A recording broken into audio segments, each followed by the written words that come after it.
Given a series of upstrokes and downstrokes, but we're not allowed to go below like our sea level, which is this value here. Um, and an example is given of order 6, where we've got 6 upstrokes and 6 downstrokes. So it goes up, down, up, up, up, down, up, and so on. And this is the code formed. We're then asked which of the following statements are true. So let's look at them one by one.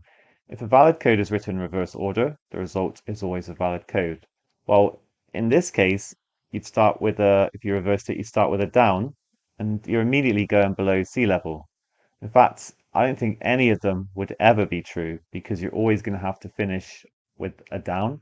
And if you then start with that, you won't get a valid code. So not true, actually never true.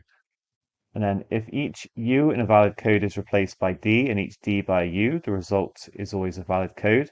Actually, the same thing is going to happen. We're going to start with a down. You always have to start with an up. So if you ever apply this rule, you're going to start with a down. It will never be true either.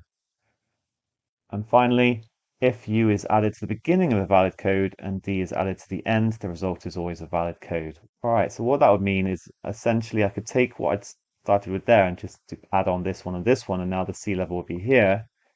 That's not a problem. Adding a U and then a D at the end is just basically going to raise the mountain profile by 1. So you could add 2 of them.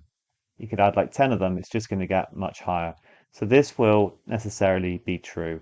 And our answer is therefore D. Nice.